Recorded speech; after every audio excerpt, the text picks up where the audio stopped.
don't quit. We always say this. You get one life, man. And if you're sitting there knowing that there's something more for you out there, you feel that in your heart. Like I felt that way for so long. And I ignored that calling. I ignored that voice within myself. And I suffered immensely because of it. Thank God I got a second chance. And that's why I'm here every day to share this message, to resonate with you guys through our stories, to get to you. I want to get you thinking and feeling on a deeper level so you can change your life. Because the goal is that you get to the end of your life and you're at peace and you have nothing but memories of how you really lived. Not begging God for a second chance because you held back, you said tomorrow, you procrastinated, and you just were one of those weekend warrior motherfuckers.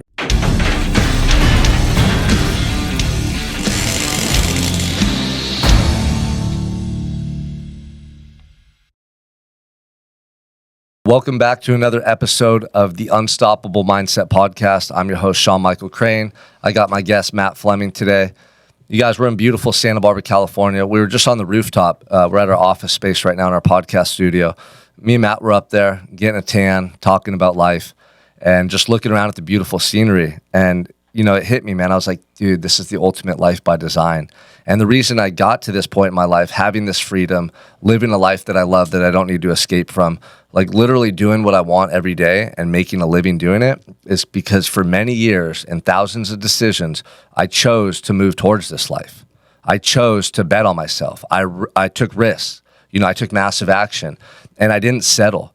And the best feeling in the world is when you're sitting in a place where you can look back on all your decisions and have so much gratitude because you didn't quit or give up. And that's what I want to talk about in this opening segment. It's like the power of not quitting on yourself. You know, the art, the ability to not quit, the ability to persevere, whatever you want to call it. It's a key facet of success in life because especially in entrepreneurship or business or in your relationships, a lot of people don't make it because they quit and give up on themselves. That's it. And I was having a conversation while I was on the rooftop with one of my coaching clients. He wants to coach. He wants to speak. He wants to follow in the same footsteps that, you know, I followed with so many successful people ahead of me. He wants to do what I'm doing. And he was like, man, it's hard. You know, it's been a grind. And I know at moments he's doubted himself. He's thought about quitting and giving up, but he hasn't.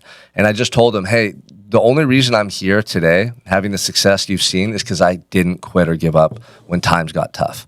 And it's not easy because there's going to be a lot of moments where there's adversity, there's financial stress, there's stuff going on in the economy, or there's external factors at play that are affecting you. But a lot of times it's just your own ability to withstand the stress and pressure and keep fighting and keep moving forward day by day, moment by moment. That's the determining factor. So, I mean, me and Matt were just up on the rooftop soaking up this beautiful sun in Santa Barbara, California. We're in the process of creating a really special life that a lot of people dream of, but they don't have the courage to actually pursue and create. So, Matt, I want to ask you a question based on that. Like, what do you think separates what's the difference between someone who does quit and give up on their truth, on their dreams, and someone that doesn't? Can you describe maybe some characteristics or some things that stand out to you that differentiate the two? I mean, the person that I would think that would give up and on their dreams is someone that lacks discipline, lacks consistency, and lacks a vision, right? The man without a purpose is destined to fail. So if you keep that vision in mind of what you want your life to look like, you know, you have those really solidified goals in your mind at all times that keeps you going on those days that you don't want to do it anymore. Yeah, and would you say people who like have rough backgrounds and face a lot of adversity growing up, maybe they develop that like grit? You know, because you see a lot of people right now who are successful and they weren't born into money. They weren't gifted anything. They came from adversity. And, you know, it creates a special type of person. Like not everyone makes it out of that dark place, whether it's addiction, stuff at home growing up, whatever, you know, being on the streets, being homeless, going to prison. But the people that do make it out, I feel like they do really big, special things in life. I think it's because they have an appreciation for life. Like when you know what it's like to have nothing, and then all of a sudden you start getting some things and start acquiring a little bit better of life, you just appreciate it. And with gratitude, it's a superpower, right? We talk about that all the time. And you just end up getting blessed with more, and you kind of become addicted to that. At least that's been my experience, right? Like getting addicted to bettering myself, kind of like how I was addicted to all kinds of other things that weren't so good for me for a really long time. Yeah. And I like what you said about, you know, people with adverse backgrounds. You know, I heard something about the Navy SEALs. You know, a lot of the guys that come in there that are like, you know, college or high school athletes, you know, the ones that you would think would be really successful are the ones that actually don't do that well because they're used to always winning, right? it's the ones that were the underdogs that usually actually succeed in that. And so it's kind of like a good analogy for life as well. Yeah. I mean, one of the main reasons that I've been able to create the life I have is because of the tough things that I went through growing up. It just changes your perspective. Number one, you do appreciate and have more gratitude for the little things that people overlook. But the main thing too is you learn how to train your mind differently. Like most people, life just beats them up left and right. Not necessarily because life is tough on them, but it's the way they interpret those events. So they talk negatively to themselves about what they're experiencing. They have a negative mindset, negative self-talk. They don't have positive expectations. They're just stuck in their own mental prison, and they don't even realize it. So when you're going through extreme adversity, you realize the only thing you have control over at some moments of your life is your thoughts and how you view things. So like for me, when I was incarcerated, I had to train my mind to see the good when there was no good in sight. I had to train my mind to fabricate positive scenarios in the future when most people do the opposite. They fabricate negative outcomes in the future, and that's what keeps them stuck in life. So there's something to be said about adversity and suffering and going through a lot of hardships. But what about the individuals that don't? Because you just said, the Navy SEALs that didn't have, those tough upbringings, but were gifted or athletic or whatever it may be, they didn't do as good as the underdogs. So what would you tell someone watching this who feels like they haven't been tested, they haven't gone through the adversity, and they feel like, it's holding them back or hindering them in life? How do they develop the edge the way guys like you and I have? That's an easy one. You start getting yourself into the gym. That's just it right there. Like all the adversity that I've gone through and the adversity that you've gone through, we don't have to face that same adversity anymore, right? But you want to stay sharp. And how do we stay sharp? We wake up early. We, get our cardio done in the morning, or go lift in the morning, get in the cold plunge. You seek adversity now, a healthy adversity. Yeah. Like we don't want to go back to addiction, or you don't want to go back to prison, right? Yeah. But those are the things that shaped us, but you can continue to sharpen your tools. And that's so good because I think people see, especially nowadays on social media, everyone's posting themselves working out, and being healthy is trendy right now, which is good. But people have a misconception. They think it's, like a self-centered thing, or look at me, look at how physically fit I am, look at how cool I am. And yeah, there's an aspect of that. You want to look good and feel good about yourself, but it's so much deeper than that. It calluses your mind. And so like, let's talk about the guy who comes from adversity. The guy who comes from adversity and has been through stuff like Matt and I, we have such an edge on you pussies at home who haven't been through anything. And that's just the truth. Now, I don't wish you to go through what I went through. I don't wish you to experience that pain and that heartbreak that I went through. But, I'm grateful for the lessons that I learned. So it's like it's this catch-22, right? Like I don't want you to suffer. And I think about my kids a lot because I know what you have to develop within yourself to really be successful in life and to overcome a lot of the adversity. But I don't want my kids to suffer to learn those things. I don't want them to have to experience heartbreak and hardship to develop those characteristics like I did. So how can I, as a father and a leader, instill that in them without them having to experience the pain that I did? I always think about that. And that same goes for the guy who's at home right now who just feels like he doesn't have that drive. He didn't develop that grit. So he's suffering. He's struggling in life. Well, you got to put yourself in adversity, like Matt said, whether it's the cold plunge every morning at 4 a.m. just to discipline yourself, whether it's the gym every day to push heavy weight and feel that little bit of adversity, in your diet, having discipline there. You got to find ways to challenge and test yourself. And that's why I loved endurance training for so long, because when I was out on a 100-mile bike ride by myself, it was just me and my own will to keep going. When I was thirsty, when I was starving, when I felt like I was going to pass out, I could always go a little further. Same with running. Like Matt, we talk about running marathons all the time. You've run marathons. I've run marathons. It's the same thing. You can always do one more quarter mile or one more mile, and in those moments, it's you versus you. And that's really the ultimate test in life. It's you versus you. There's always going to be external circumstances, but when you develop that type of mentality where you're not going to quit and give up and you're capable of more, it changes the way you approach life events. Yeah, no, absolutely. I felt really blessed to run my first marathon, dude. And a lot of people ask me, what's the point of waking up at 3 a.m.? The marathon started at 4 in the morning. So, people be like, why are you waking up at 3 in the morning and going and running? It's like, whenever you prove to yourself that you can do something like that day in and day out, you have a level of discipline and confidence about yourself you can pull from your tool bag when needed later on in life. Like, I learned more about myself in the last 8 miles when my hips were locking up, my knees were cramping. I wanted to quit. I could have got a ride, whatever it was, but I pushed through those last 8 miles. That's really when the pain started kicking in. And man, I was so proud of myself for that. Yeah. And when I want to, get through a moment now, when I don't want to do something or if something's difficult, I just, like if you can get through that, you can get through this, Yeah, 100%. And same for me. When Preston, my youngest son, was born, I was training for an ultra marathon, and the only time I could run, because he started waking up at like 5:30, and we had Scarlett, who was only 14, 16 months at the time. So I wasn't going to leave my wife at home by herself with 2 young kids crying and screaming. So I'd get up at 3:30 or 3 and run for an hour and come home, take a cold shower, and then I'd be taking care of Preston.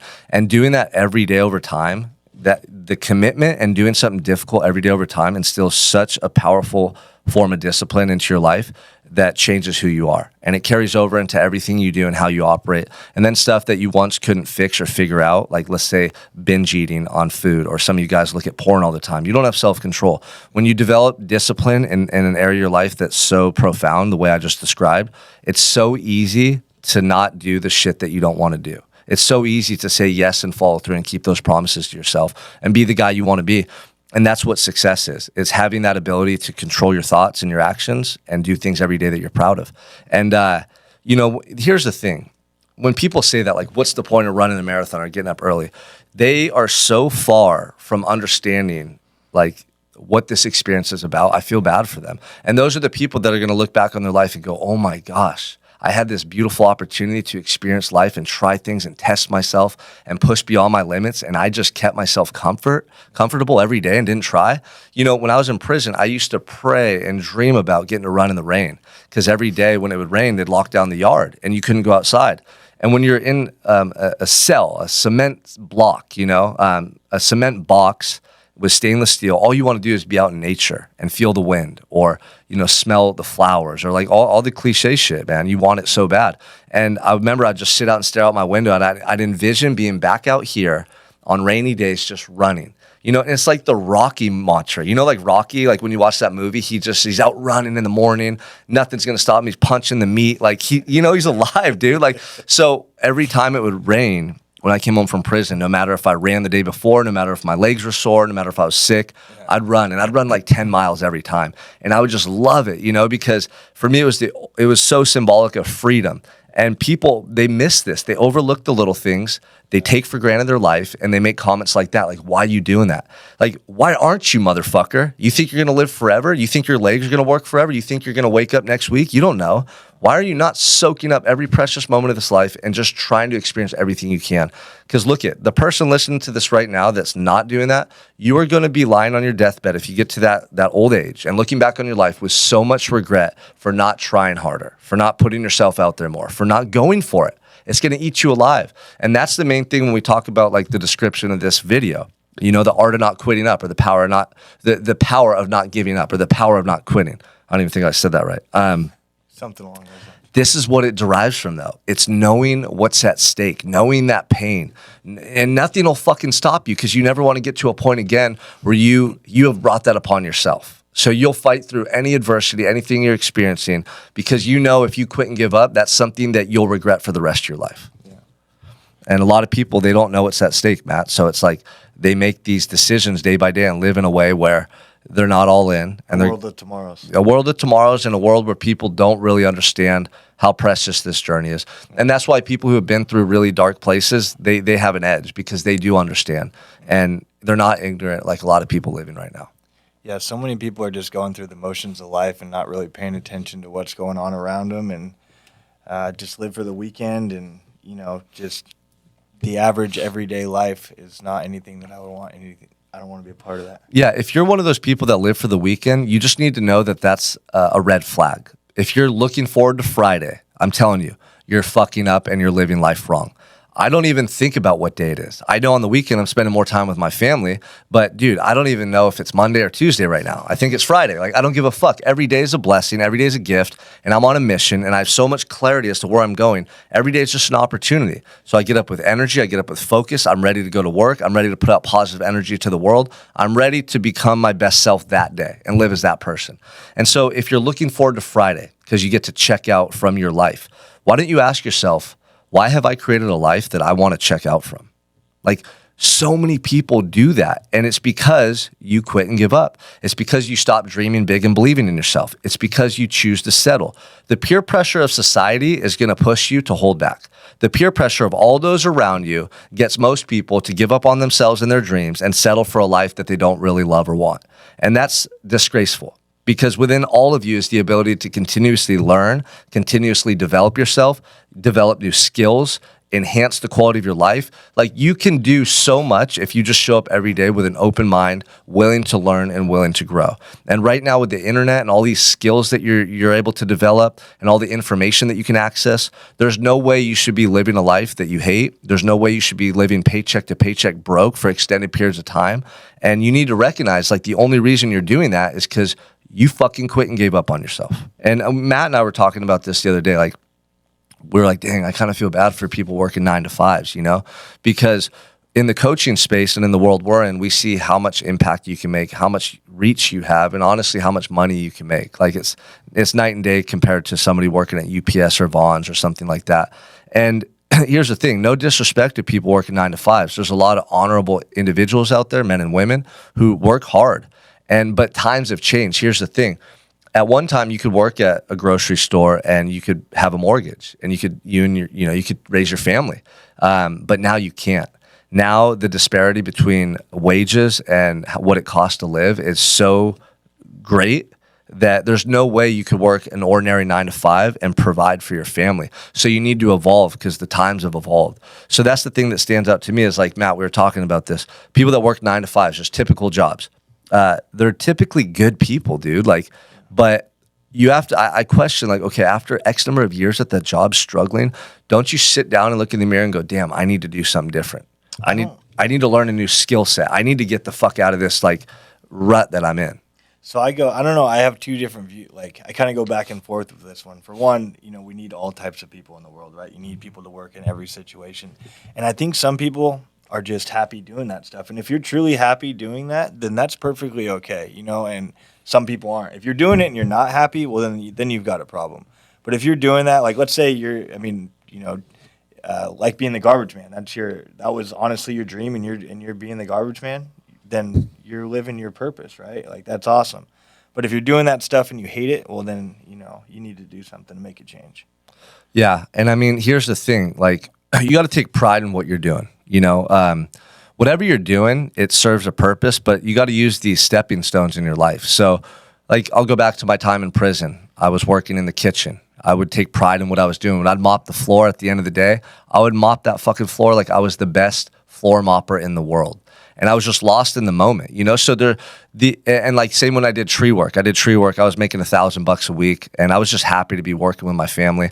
But I took so much pride in my work ethic because I was representing my uncle, I was representing my dad, I was representing myself, my last name, So I learned that work ethic at a young age. Like, always do things to the best of your ability. Even right now, if you're in a job you don't love, do it to the best of your ability and tell yourself, okay, this work ethic is going to carry over into future opportunities. But then at the end of the day, don't go home and go drink with your buddies. Like, go crack open a book, go watch some YouTube videos, get a mentor, get some courses, study. There's so much information out there that can teach you how to be successful. And I'm living proof. Matt's living proof too. Like, dude, where we came from nothing, almost dead, almost losing our lives to prison, to drugs. Like, if we can learn the skill sets and develop the ability to create a life by design, everybody can. I'm not saying you guys all have to go out there and use the internet and be coaches and do what we do, but there's a ton of opportunities for you. And the thing is, this is why the title of this video is The Power in Not Quitting. It's not going to fucking happen overnight. It might take you a decade to finally get to that place where you feel like you're good, like that place you always wanted to be. It might take 15 years, but check it out. When you get there, you're not going to think about all the time it took to get there. You're going to be so grateful that you finally did it. You're going to be even more grateful that you didn't quit and give up. I promise you that. Like, I've had that feeling over and over, and it's the best feeling in the world. It's not the money. It's not the house. It's not the cars. It's inside your heart and soul, knowing you didn't quit and give up on yourself and your truth. And if you do, you can never erase that memory, and you're going to be haunted for the rest of your life. But if you're able to have the grit, the determination, the faith, and the ability to keep fighting, one day you're going to get into a place where you love yourself so much, and you're going to have so much gratitude in your life. Well, dude, honestly, I was just thinking, like, I'm a little bit newer on this, right? So my story is maybe a little bit more relatable to some people. And less than 3 years ago, closer, October will be 3 years. When I first got sober, I didn't know what I was going to do. I had 2 felonies on my record, and it's hard to get a job, right? I started working for my buddy's moving company, making $500 a week. I was living in sober living where rent was $950. Do the math. Like, I had nothing. You know what I mean? You tack on phone bill, gas, and some food, like you're broke every month. And I didn't quit. What if I would have quit right there? I wouldn't be sitting here right now with you. But I just kept pushing. You know what I mean? I had places turn me down. I was trying to get back into the fitness industry. Gold's hired me and then told me, no, we can't. You have felonies. We can't hire a felon. And I just didn't quit. That was it. And all the while was doing the things that we were talking about. This was when I was training for the first marathon. Yeah. When I was in the gym every day. And that's why that stuff's so important, because it gives you like that edge. It gives you like a superpower. Yeah. If I wasn't working out on my journey, I would have went back to drugs and alcohol, because the pressure and the stress gets so immense that it's fucking hard. And working out and the stuff that we do, it like alleviates that stress. So you can just get through one more day, right? And then one more workout to get through one more day, and like one more month of struggling financially, and you worked out just to get through that 1 month. Like, it literally saves you, man. It really does. And, I remember, like Matt, like when I came home from prison, my first job was a personal trainer for another trainer. And I was making $1,700 a month, and I had my car payment and my rent. My rent was $700. My car payment, I think, was $700. Yeah. So I had $300 left to live off of. And I had a phone bill. And dude, I would go through Whole Foods and be snacking on the chicken in there, right? Like, oh shit, left my wallet at home, right? But sometimes you got to do what you got to do. But seriously, like, anybody that is struggling right now, or anybody that's been there and gone through it, like, it's a part of the journey. And so it's important for us to consistently share these messages, because you're going to see me continuing to climb. You're going to see me and Matt continuing to crush it and change the world. Like, we have a massive vision and so much purpose. But as you do, I always want to remind people of like where we come from and how we got here, because anybody can create a life by design. Anybody can create that vision and bring it to reality, but it's not going to be easy. There's going to be those moments that you struggle. Guess what? Those are the reasons why people hire you and put you on stage, because you have 10 different times where you face tons of adversity, where you were broke, where you were broken, and you didn't quit and give up, and you still built that empire anyway. Who do you want to hear from? Somebody who's never been through shit, or someone who's been through everything and is still standing? And that's why when stuff happens to you in your life and you're facing adversity and you're going through all this stuff, dude, tell yourself this is a blessing in disguise. Tell yourself, I'm going to learn and grow through this. Tell yourself, this is actually going to help me. It's not going to hurt me. And it's literally your mindset and self-talk in those moments, and then the follow-through and action. That's the determining factor between victim and victor. And you have to just know that you're your own coach in your life. And I tell Matt this all the time. I still coach myself. I still have moments where I have negative thoughts. I still have moments where I'm not feeling my best. He does too. The difference is we don't listen to that negativity. We don't follow through with negative action. We counter it with positive action that proves to ourselves deep down in our subconscious mind who the fuck we are. So you're going to have negative thoughts. You're going to have self-doubt. You're going to have fear. The difference is, you guys, you can't listen to those thoughts, and you can't reinforce them with actions that show that you believe in those thoughts and feelings, right? Your actions have to prove that you still are that motherfucker you say you want to be. And that's why getting up to go to the gym is so important the next day. After you get in a fight with your chick, or after you have a tough month or a tough day, whatever it is, still do the work, because in your subconscious mind, you're going to start to identify with that person over time. Yeah. What do you got for that, Matt? No, that was a good one, man. I mean, you covered everything. Covered everything. Hey, covered it all. Blueprint for life, baby. Write that shit down. No, but seriously, it's so true. Hey, you got to show up and put in the work regardless of how you feel, because just like you said, whenever you don't, you continually don't do the things that you know you need to do, of course you're not going to have any fucking confidence, dude. Yeah. You're lying to yourself every day. Yeah. You know what I mean? Oh, yeah. I'll do it tomorrow. You continue to eat the shitty food. You continue to skip the gym. Continue to not do the things that you know you should be doing. You're going to lack confidence. Do the opposite. What do you get? You're going to be a very confident person. You build on that over and it time. Takes time. Dude, like how? Yeah, like you tell me. Matt's jacked and tan and showing up every day, and he's and learning skills. And I still have self-talk. If like look at like we both used to party and we were wild, and I went to prison. We both did drugs. Like we don't shy away from talking about the past. That's who we were. Yeah. So I tell Matt all the time. Like for instance. 10 years of doing the wrong shit, right? 10 years of wiring your brain that way. 10 years of identifying with that person. And then all of a sudden, a year of sobriety or 2 years of sobriety and working out and doing the right thing, and you expect your whole life to change. It's like, no, it's going to take time. It's not going to take 10 years. But for anyone listening to this and you're coming from a background where you weren't doing the right thing and you know you weren't being the person you want to be, and then all of a sudden you're making a change, don't think you're going to just suddenly change your life and feel different after a month. Probably not even after a year. It takes repetition over long periods of time before you really start to identify with this newer, evolved, best version of yourself. And then once you do, though, you know it's solidified in your heart. You're like, I'm that fucking person, and I'm never going back. I like analogies. So, like, let's use the analogy of a statue, right? In the old version of yourself, you're just this block.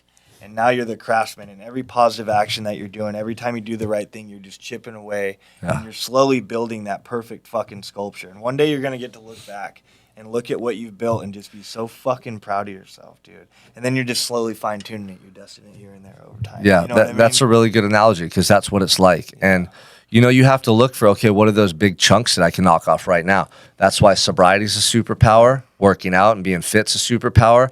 Disciplining yourself with nutrition and knowing how to eat's a superpower. Like, dude, I tell my coaching clients all the time, you know, we work with a lot of very successful business owners. And they understand money, they understand numbers, but they don't understand how to fucking eat right or work out or take care of themselves. A lot of them don't. No. And I always tell them, dude, you know, understanding nutrition and tracking your calories is like a 7 or 8 figure skill set. And like, what do you mean? I'm like, dude, when you discipline yourself and you know how to eat right, number one, you're going to live a longer, healthier life, okay? Quality of life is going to improve. But when you get your body to a place where you look in the mirror and you love yourself and you develop the discipline to eat right and say no to those cravings, which 99% of people in America can't do, they can't say no to the cookies and snacks late at night. Like, dude, you have such an edge on the whole world because that discipline and that person you're creating, it's not just with food. It's not just with eating habits. It's with everything you do. You're going to be sharper in your business. You're going to be a better leader. When you speak, you're going to have more conviction. You're going to be a better version of yourself in your entire life. So nutrition by far is the hardest thing for people to figure out. And honestly, when I look at people who can't eat clean and they don't have that discipline, it's the same as a drug addict. You're just choosing a different substance. Like back in the day, when I'd start craving some pills or some alcohol, I'd go and fucking do it. I had no impulse control.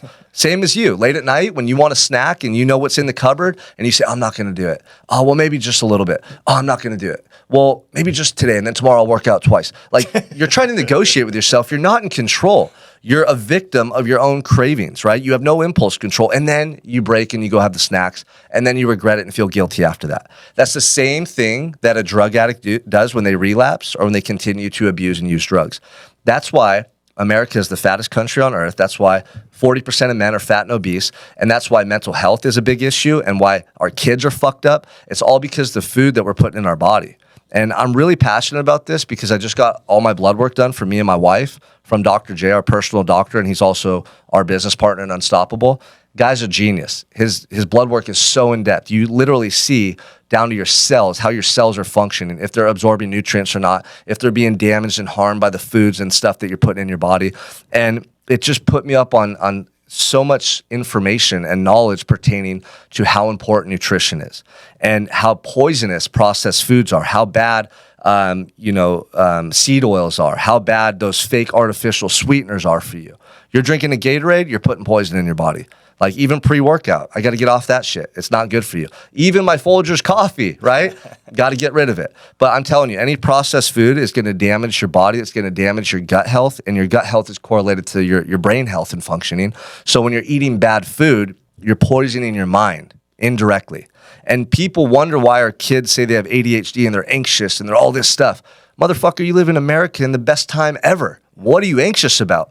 We're poisoning ourselves. Our mental health is deteriorating because the quality of food is so low and poor and it's toxic. So if you're a parent and you're listening to this or someone who's passionate about helping people, you need to educate yourself about this. You need to lead by example, and we need to change the way things are done. Honestly, if I was president, fuck McDonald's, it'd be off the streets. No more McDonald's, no more Jack in the Box. I'm telling you, all the foods in the grocery store that say natural on it and they're supposed to be healthy, it's all false advertising. It's fake. I'd shut those fucking companies down.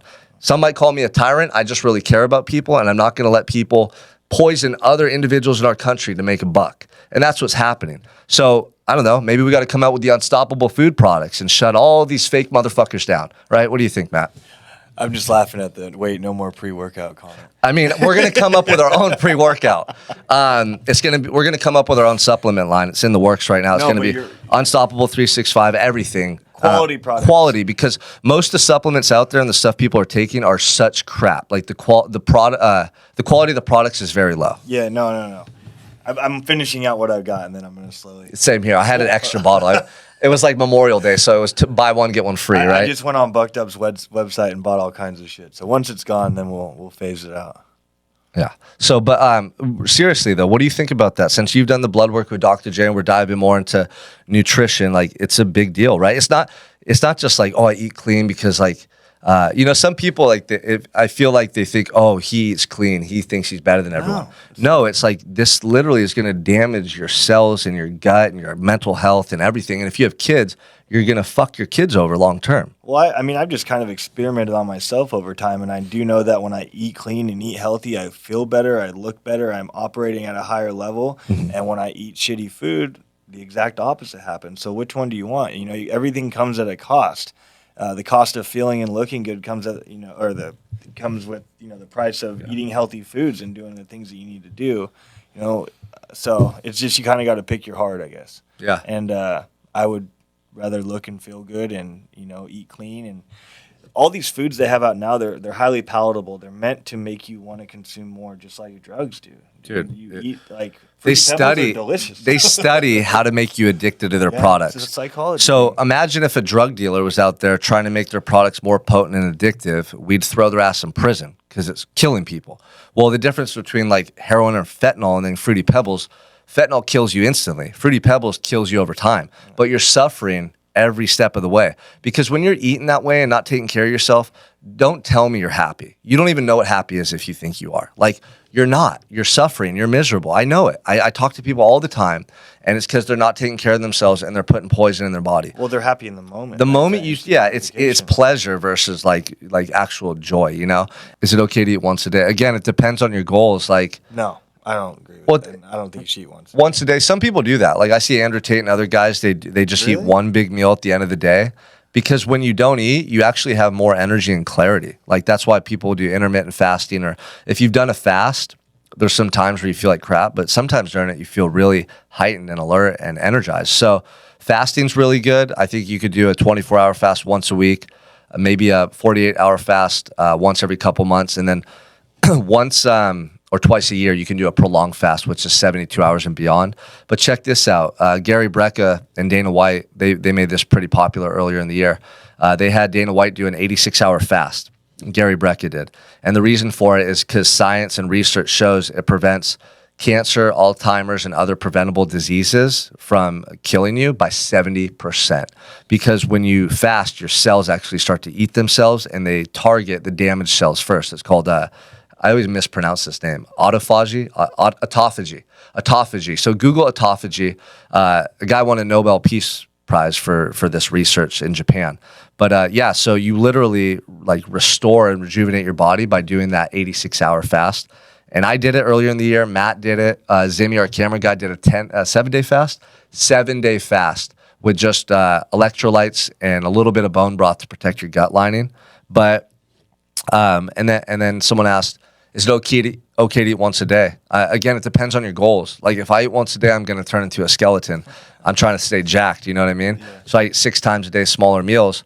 But once a day is fine as long as it's good quality food and you're getting all your nutrients. Yeah, I don't know. I guess it does depend on your goals. My goals, they don't align with that. You know what I mean? I'm trying to stay jacked. And I honestly feel better when I eat to like 70, 80% full. Mm-hmm. And I feel like my metabolism like kickstarts. If I eat breakfast, I'm hungrier sooner than if I didn't eat and then I fasted till lunch. Does that make sense? Yeah. And so I feel like for me, it kind of kickstarts my metabolism. My body's operating more efficiently when I just eat, 4, 5, 6, sometimes 7 small meals a day. Zimmy, what's pre-workout? That's what I was just looking up here. That's the website. Just hold off until the unstoppable stuff. Yeah, we got the unstoppable stuff. I just like I like to see the ingredients if it shows it. Let's see. So organic, natural type flavors. This is a really good question because what you want to look for on these labels, when you see the word natural type flavors, that's a red flag, because what the hell is a natural flavor? If it was coconut, they'd say coconut. If it was orange, they'd say orange. So that's some type of artificial sweetener added, and that's not good for your body. I just learned about how this affects your gut lining and leads to leaky gut. So that's something that I'd try to avoid. Citric acid, steviol glycosides, organic monk fruit extract, tree nuts. Yeah, so I mean, it's not the worst, but it's not the best. I don't think you're going to find a healthy pre-workout, honestly. I think a cup of black coffee and some honey is probably the best type of pre-workout you could have. So what we're trying to do here is be optimized as much as possible within reason. I'll tell you, I still been taking my pre-workout because it gets me in the zone for my lifts, and I lift heavy, me and Matt are intense. So getting off that and finding an alternative is going to be a challenge. I did go 6 months recently without pre-workout before we did all this work with Dr. J. Yeah. And it was rough, but when I came back, it gets me pumped, dude. Yeah, like I couldn't go do leg day with just a cup of black coffee. I mean, I could. I mean, I'd have to adapt. I don't know Salt how. and water, honestly, and some electrolytes. That's a Cold plunge. Do a cold plunge an hour before the workout too. That'll get you going. But yeah, the message, you guys, is like, dude, fucking quit. don't quit. We always say this. You get one life, man. And if you're sitting there knowing that there's something more for you out there, you feel that in your heart. Like I felt that way for so long. And I ignored that calling. I ignored that voice within myself. And I suffered immensely because of it. Thank God I got a second chance. And that's why I'm here every day to share this message, to resonate with you guys through our stories, to get to you. I want to get you thinking and feeling on a deeper level so you can change your life.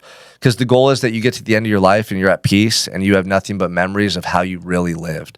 Not begging God for a second chance because you held back, you said tomorrow, you procrastinated, and you just were one of those weekend warrior motherfuckers. Like, you're better than that. You deserve to experience life on a higher level than that.